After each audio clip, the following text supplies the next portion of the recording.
दोस्तों आज है गुरु पूर्णिमा और आज हम आपके लिए लेके आए हैं गुरु पूर्णिमा की व्रत कथा। पहले हम आपको व्रत कथा सुनाएंगे दो और उसके बाद आपको सत्यनारायण व्रत कथा भी सुनाएंगे, जो कि आज के दिन सुनने से सभी पापों से मुक्ति के साथ साथ आपके घर में सुख शांति और वैभव भी आता है। तो दोस्तों आज हम बारी बारी से तीनों कथा सुनाएंगे और उसके बाद आप अपने भी काम में सफलता अवश्य पाएंगे। तो चलिए दोस्तों वीडियो को करते शुरू। सबसे पहले बात करते हैं वीडियो की।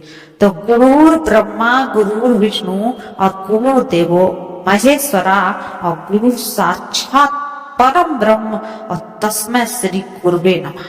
तो दोस्तों इस श्लोक के अनुसार गुरु को ब्रह्मा विष्णु महेश के बराबर माना जाता है और उन्हीं की पूजा अर्चना और आराधना करने के लिए गुरु पूर्णिमा का पावन पर्व मनाया जाता है। क्या गुरु पूर्णिमा पर चंद्रमा की पूजा का भी काफी अच्छा महत्व है। चंद्रोदय होने के बाद चंद्रमा की पूजा की जाती है और चंद्रमा को अर्घ देने से चंद्र दोष होता है, उससे मुक्ति हमें मिलती है। तो अब बात करते हैं गुरु पूर्णिमा की व्रत कथा की। तो सबसे पहली कथा आज हम आपके साथ शुरू करते हैं। ध्यान से सुनिए और शांत मन से एक चित्त होकर कथा को सुने। तो दोस्तों पौराणिक कथा के अनुसार महर्षि वेद व्यास जी हैं, उनको भगवान विष्णु का अंश माना गया है। वेद व्यास जी की माता का नाम सत्यवती और पिता का नाम जीवत्सल था। महर्षि वेद व्यास जी को बचपन से ही आध्यात्म में बहुत रुचि। एक बार उन्होंने अपने माता पिता से प्रभु के दर्शन करने की इच्छा प्रकट कर दी और वन में तपस्या करने की अनुमति मांगी। तो वेद व्यास जी की इस बात को सुनकर उनकी माता ने उन्हें वन जाने को मना कर दिया, जो भी हर किसी की माता का ना ही होता है, भले ही बात में हाँ हो जाए। माँ की इस कुछ बात को सुनकर वेद व्यास जी वन जाने की हट करने लगे कि मैं तो जाऊंगा ही जाऊंगा। वेद व्यास जी के हट करने की वजह से माता सत्यवती को उन्हें वन जाने की आज्ञा दे दी। और जब वेद व्यास जी वन की ओर जा ही रहे थे, तब उनकी माता ने उनसे कहा कि जब तुम्हें अपने घर की याद आ जाए तो तुम वापस आ जाना। माता के इस वचन को सुनकर वेद व्यास जी वन की तरफ चल दिए। वन में जाकर वेद व्यास जी तपस्या करने लगे। भगवान के आशीर्वाद से वेद व्यास जी को संस्कृत भाषा का ज्ञान हो गया। इसके बाद उन्होंने वेद महाभारत 18 महापुराणों एवं ब्रह्म सूत्र की रचना की। लोगों को वेदों का ज्ञान देने की वजह से आज भी उन्हें पूर्णिमा के दिन जो है प्रथम गुरु के रूप में दोस्तों याद किया जाता है कि वो हमारे प्रथम गुरु थे। तो दोस्तों अब सुनाते हैं आपको एक और कहानी, जो कि हमारी दूसरी कहानी रहेगी और उसके बाद हम आपको सुनाएंगे आज क्या बोलते हैं सत्यनारायण कथा। दोस्तों वैसे ये भी कथा वेद व्यास जी की ही है। तो पौराणिक कथा के अनुसार दोस्तों क्या था कि एक बार की बात है कि एक बार भ्रमण के लिए महर्षि पराशर निकले। इस दौरान उनकी नजर एक महिला पर पड़ी जिसका नाम था सत्यवती। वह एक मछुआरे की बेटी थी, पर वह बहुत खूबसूरत थी। उसके शरीर में से मछली की गंध आती रहती थी, क्योंकि उसका जन्म मछुआरे के घर से हुआ था, इसलिए उन्हें मत्स्य गंधा भी कहा जाता है। ऋषि उसे देखकर व्याकुल हो गए, लेकिन पराशर ऋषि ने सत्यवती से संतान प्रदान करने की इच्छा जाहिर की। ऋषि की इस बात को सुनकर सत्यवती ने अधिक आश्चर्यचकित होकर कहा कि मैं इस तरह से अनैतिक संबंध कैसे बना सकती हूँ। इस तरह से संतान का जन्म लेना व्यर्थ है। ऐसे में ऋषि ने कहा कि जो संतान तुम्हारी कोख से जन्म लेगी वह पूरे संसार के लिए महान काम करेगी। ऋषि की बात को सत्यवती ने मान लिया, लेकिन उसने पहले ऋषि के सामने अपनी 3 शर्तें रखी। पहली शर्त यह है कि संभोग क्रीड़ा करते समय कोई ना देखे, और दूसरी शर्त में कहा कि होने वाला बच्चा महान ज्ञानी होने के साथ साथ मेरी कौमार्यता को जीवन में कभी भंग न करे। वहीं तीसरी शर्त ये भी थी कि शरीर से आने वाली गंध फूलों की खुशबू में बदल जाए। इसके बाद सत्यवती की कोख से एक बेटे को जन्म हुआ, जिनका नाम द्वैपायन रखा गया। वो आगे चलकर वेद व्यास कहलाए।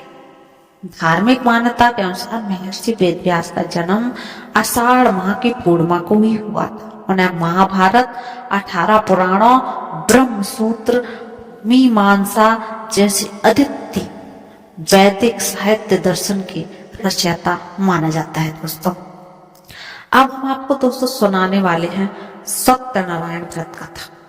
दोस्तों माना जाता है सत्यनारायण व्रत कथा के सुनने मात्र से व्यक्ति को 1000 यज्ञ करने के बराबर पुण्य फल की प्राप्ति होती है। और सत्यनारायण भगवान व्रत कथा में भगवान विष्णु के सत्य स्वरूप के बारे में बताया गया है। इस व्रत कथा का पाठ घर में सुख समृद्धि का वास कहलाता है और भगवान विष्णु की कृपा बनी रहती है। और जब यह व्रत यह कथा अगर गुरु पूर्णिमा के दिन हो तो इसका जो फल होता है वो दोगुना हो जाता है। तो चलिए दोस्तों कथा को करते हैं शुरू। सत्यनारायण व्रत कथा का पहला अध्याय। एक समय की बात है कि नैमिषारण्य तीर्थ में सनकादिक 80,000 ऋषियों ने श्री सूत जी को पूछा कि हे प्रभु, इस कलयुग में वेद विद्या रहित मनुष्यों को प्रभु भक्ति किस प्रकार मिल सकती है तथा उनका उद्धार कैसे होगा। हे मुनि श्रेष्ठ, कोई ऐसा तप बताइए जिसमें थोड़े समय में ही पुण्य मिले और मनवांछित फल भी प्राप्त हो। इस प्रकार की कथा सुनने से ही हम इच्छा रखते हैं। सब शास्त्रों के ज्ञाता सूत जी बोले, हे वैष्णवों, मैं पूज्य आप सभी ने प्राणियों के हित की बात की आज, इसलिए मैं एक श्रेष्ठ व्रत आपको बताऊंगा जिसे नारद जी ने लक्ष्मी नारायण जी से पूछा था और लक्ष्मीपति ने मुनि श्रेष्ठ नारद जी को कहा था। आप इस बात को ध्यान से सुनिए। एक बार की बात है, योगी राज नारद जी दूसरों के हित की इच्छा के लिए अनेकों लोगों में घूमते रहते थे। मृत्यु लोक में आ पहुंचे। यहाँ उन्होंने अनेक योनियों में जन्मे प्राय सभी मनुष्यों को अपने कर्मों और उनके दुखों से पीड़ित देखा। उनका जो दुख देख नारद जी सोचने लगे कैसा यत्न किया जाए जिससे के करने से निश्चित रूप से मानव के दुखों का अंत हो जाए। इस विचार को मनन करते हुए वह विष्णु लोक गए। वहां उन्होंने देवों के ईश नारायण की स्तुति करने लगे जिनके हाथों में शंख, चक्र, पद्म, गदा, गले में वरमाला पहने हुए हैं। तो दोस्तों स्तुति करते हुए नारद जी बोले, हे भगवान, आप अत्यंत शक्ति से संपन्न हैं। मन तथा वाणी भी आपको नहीं पा सकती। आपका आदि मध्य तथा अंत नहीं है। निर्गुण स्वरूप सृष्टि के कारण भक्तों के दुख को दूर करने वाले हैं। आपको मेरा नमस्कार है। नारद जी की स्तुति सुन विष्णु भगवान बोले, हे मुनि श्रेष्ठ, आपके मन में क्या है? आप इस काम के लिए बता रहे उसे आप निसंकोच कहिए।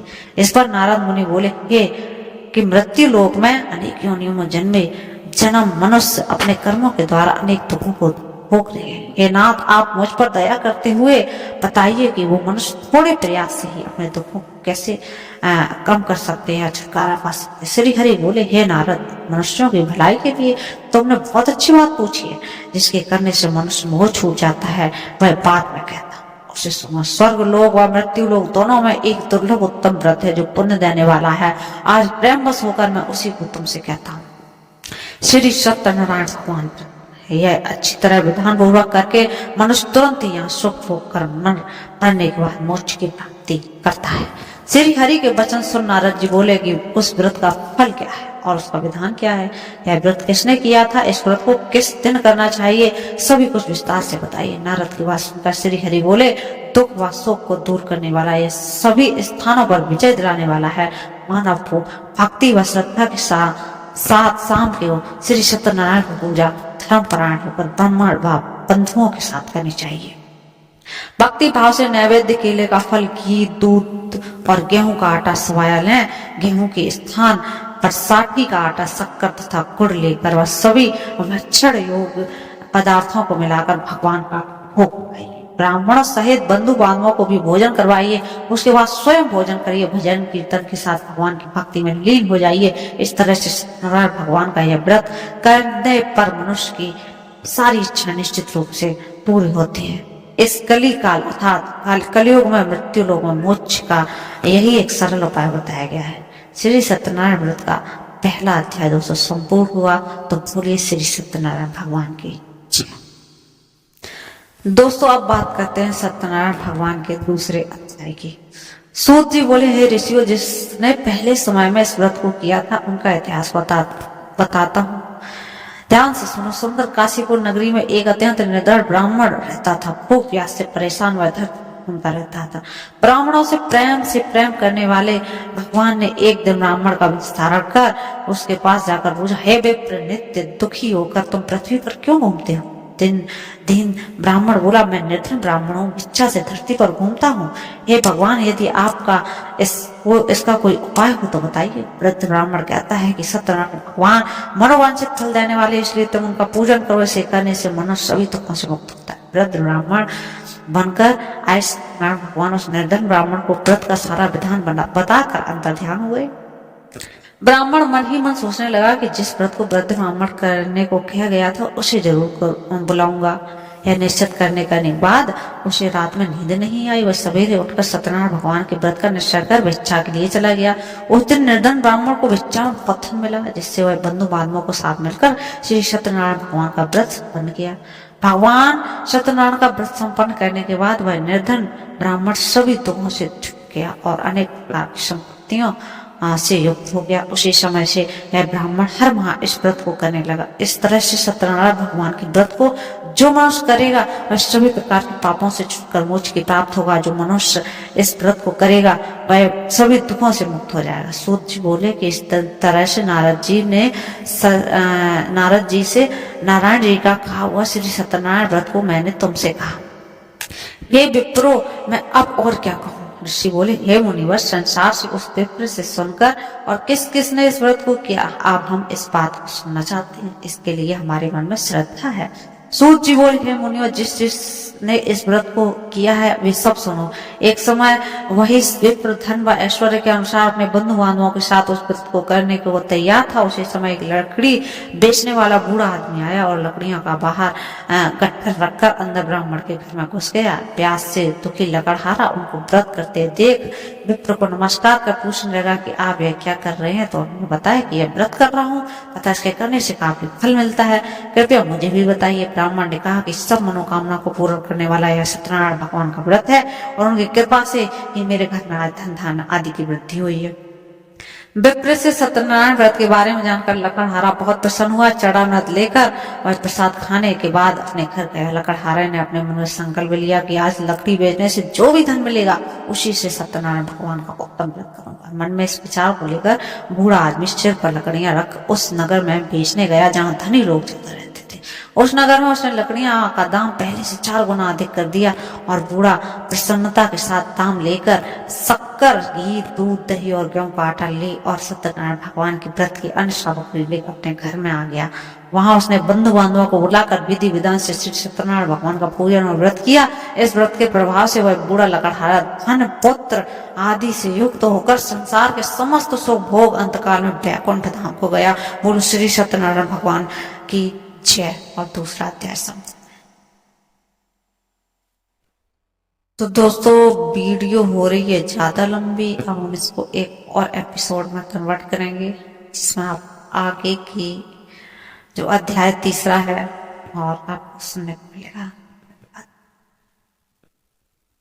दोस्तों